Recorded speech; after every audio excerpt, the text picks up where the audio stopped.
Happy holidays, YouTube, and this is Claykeys as always, and welcome to my, raid new event in Final Fantasy Brave Exvius guide. This one's gonna have to be a quick one, guys, because I gotta get out of here to visit some family, and I hope the times with your guys' families are wonderful. So, this event is a raid type event, so it's gonna be different than most events we've ever done before, in a way. Let's go ahead and go to the event here. We're gonna look this over.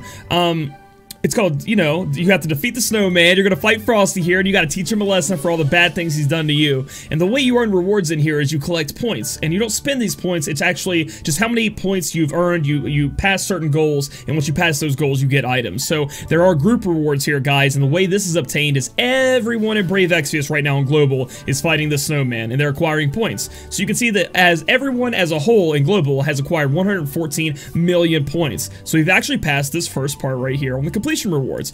Once we get up to 140 million, we're not too far off, everybody's going to get 5 mini power pots.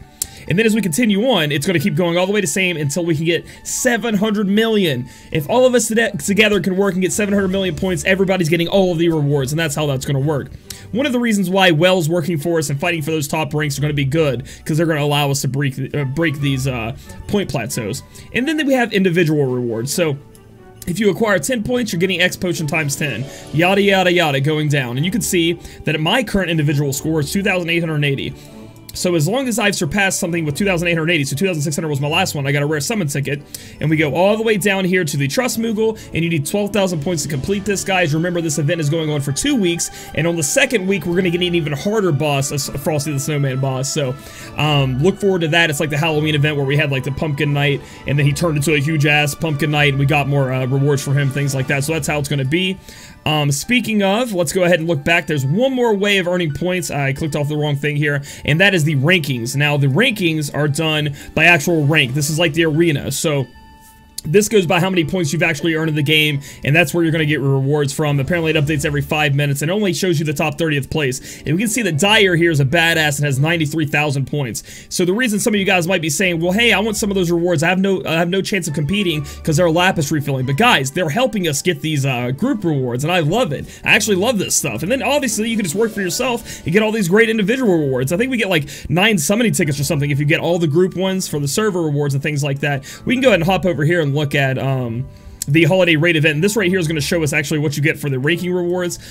Personally, I'm shooting for, so rank 1's going to get a Trust Moogle times 3. So the top dog, the top well, whoever wells out on this event gets so many points, getting 3 Trust Moogles, 8 summoning tickets, and then 10,000 lapis. And then it goes down and down and down. I'm currently shooting for this 4 rare summon tickets from the rank 101 to 1,000. Possibly can't hit that. Maybe I'll go for the 10,000 one to get 3 rare summon tickets. You guys out there, maybe be in the top 100,000 only get 1 rare summon ticket, but combined with the other, rewards you get from doing the other ones and the self rewards and then the rank group rewards, you guys are gonna get a ton of stuff, and I think it's a ton of fun. This is gonna differ from how the raid is eventually. Eventually, we're gonna get raids where there's a boss. You know how I talked about it. There's a boss, he has a level, his HP goes down as we beat him and he gets harder. This was just like, I think, the Bahamut, the first raid in JP was, where you spend lapis. Eventually, we'll have like energy orbs for the raid. That'll be like arena orbs, so you'll have your energy to do other stuff in the game, you'll have your arena orbs, and then even in the raid, you'll have orbs, so you have so many different ways to actually do stuff.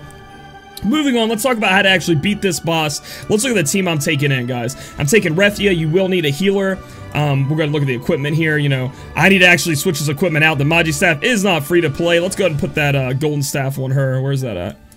Which honestly, it doesn't really matter, but we're going to put the golden staff on her, mystery veil, Magi robe, defender's bracers, candy basket, MP 20%, and then spirit 10% down the line. So we need a healer, somebody who's going to be able to heal us up. And then we're going to go ahead and take Tella, because this boss is a demon, first off, so demon killer will work. That has nothing to do with Tella, just telling you. And then second off, he is weak to fire. He has, like, I think the elite version has 20% down resist to fire. So we want to be able to chain fire spells. So I'm going to take my boy Tella. He's going to be able to heal a little bit and also raise and do some damage. I'm throwing the Lilith Rod, Creepy Mask, Black Robe, 2 hero rings, and then Mad Chins all across the board. Next up is our physical damage dealer. I'm choosing to use Cloud of Darkness because of the ability Omniveil. It's going to give us, resist to their wind and ice damage they're going to do to us. You could take Chizuru, you could take anybody here, but I really like Cloud of Darkness. Essentially, he's here for a little bit of damage, but also here for the Omniveil to help us survive, and the Thorn Mace, Tiger Mask, Blood Key, Double Hero Ring, attack 10% across the board. We're taking X-Death for that dual black magic cast, Firaga, amazingness, and, you know, I just have him equipped with, you know, your standard run-of-the-mill stuff, and then, magic 10%. We're going to be able to chain with him. And then lastly, our tank is going to be Warrior of Light, because you can full break Frosty, the Snowman, Frosty, big bad evil Snowman, and we're throwing on the, this shield from the event. Oh, sorry about that. We're throwing on this shield from the event because it does give us, I think, Demon Killer passive, or no, it's Undead passive, excuse me. But we're just throwing on a shield for that, and then we also have the Vernard that we got, and it has Fire Element on it, so we're going to use that. Actually, I thought this was Demon passive, but now that I'm remembering, it's Undead, so I guess it doesn't really matter. You just put the best shield you can on him. You can choose the Ice Shield, looking at you, Lemon, to help resist the damage that the boss can do, but I actually don't think it's really needed. There's also Ice Armor that gives you Ice Resist up, and then we're going to use the Grand Helm that we got, and Force Armor, Double Muscle Belt, and then we're taking Cura just in case we have to cure, then a bunch of HP and, you know, defense and things like that on our Warrior of Light. And that's going to conclude what our team looks like, and that's the one we're going to take in here, guys. And then, as far as Friend and how the fight goes, we'll explain it a little bit here. That's the Gill Snapper's Cave, don't ever go in there. The Frosty Offensive, we're going to go into Elite. And here's where you're going to choose what friend you're going to take. There are a lot of Noctis running around. There's a lot of Lightning. I would choose a Noctis or a Lightning to take with you. We, of course, could take the 731 Noctis with us. Could do pretty good for us. Looking on down the list, we have, you know, more Noctis as an attack 303. But this 536 one looks pretty good to me, so that's what I'm going to take with me. And the reason we want to take Noctis is he does have Fire Flask, which is going to do more damage to AoE damage, fire damage to hit the presence and the boss. And also Lightning has... you know, her Fire Blitz or whatever, which is AoE fire damage. So we want to be able to chain with our mages, things like that. So we're moving on in here, and here we go. The boss consists of 3 little horror boxes which look evil as hell, and then Frosty, like, I want to say he's got presents in there, but we know it's garbage. He's going to be throwing garbage at us, and, remember, he can be full broken. So the way we're going to start this game out is, this turn out, is I'm going to explain what he can do. Frostor, or Frosty the Snowman, he has a move where he powers up, and then he just smacks somebody in the face. Not that big of a damage dealing, honestly. It's not going to do that much damage. He can Blizzaga chain you down, he can Ariaga chain you down, and that's pretty much all he can do. He can also cast Imperil, but he almost never does it, so...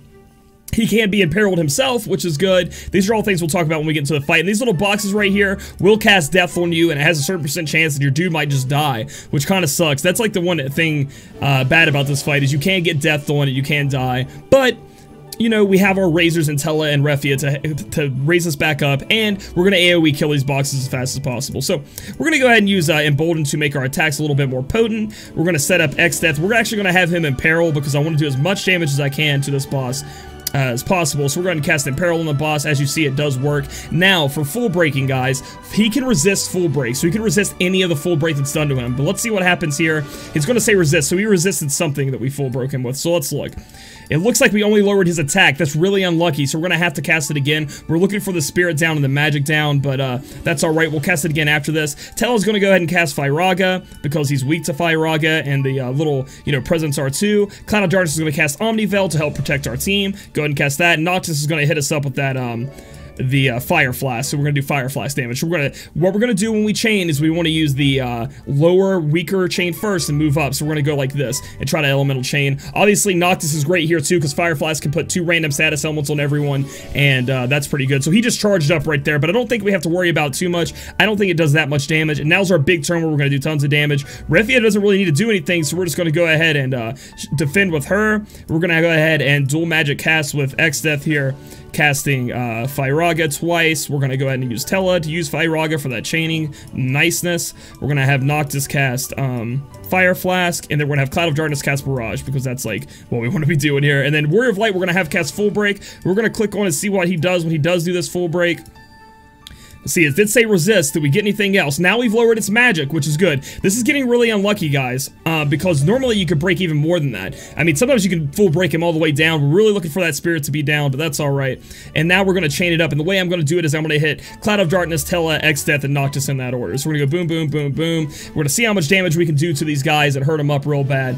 Again, if you don't have a Noctis, look for a Lightning with the fire ability. So we've already taken out the presence. We didn't have to deal with them, but remember, guys, they can cast Death on you, which has a % chance to kill you. He just used Smash it, it did 2,000 damage, but now we can heal up no problem. We'll go ahead and use Kiraja with our Refia. We're going to go for the full break again, guys. Can we get his spirit down? That's what we're looking for. Bop, bop, resist, obviously, and There it is. The spirit is finally down. We have full broken him, which is amazing. That's awesome. We'll heal up with Refia, and then we'll just do the same thing we did just before with chaining. Also, I like to manually put all my chains in just in case they don't work for me. The timing off when repeat can be bad sometimes, so I don't like to do that. So we're going to go ahead and use Barrage. Another person you can use here, you know how I use Omniveil to help, you know, mitigate some of the damage. Another person you can use here is Sirius, the new 6-star unit. You know, she has a Bar Blizzaga, I think, and that defends really well. And you can put Bar Aurora on her too. The problem is, that's pretty much all she does. She can cure. She can take the place of a healer, I guess, because as you can see, healing is not as necessary right now. He will do some damage to us eventually, though. But this is the comp I chose to stick with. Go ahead and have Noctis use Fire Flask, and then we're good to go. We'll do it in the order of Cloud of Darkness, Tella, X-Death, and then Noctis. So we'll hit him up like this, and try to chain the best we can. We'll see what we get here. Elemental Chain 2, probably not the best chain we could have gotten. Probably could have gotten better. And then Cloud of Darkness obviously is going to be hitting that barrage up pretty hard. But overall, guys, this fight is really... So he's using Focusing Power again, and we know what that does. We're actually getting pretty lucky in this fight. We know what it does. It's just going to hit us for like 2,000 damage to one of our units. We don't have to heal. I think Embolden is off of our characters right now. Or no. Nope, Embolden is still on, so we're good to go. So we're going to go ahead and defend with Refia, and then have everybody else do everything else. We're actually going to have Warrior of Light use Blade Blitz here, I think. He does have the fire weapon on, so that's going to help with chaining. Obviously, I looks like I'm pretty bad at chaining, you know, anything with the Noctis here. But yeah, that's not too bad. If the boxes do cast death on you and you don't kill them fast enough, remember, you have ways to revive. It is a chance that that happens, but it's not too big of a deal. This guy's actually not that bad.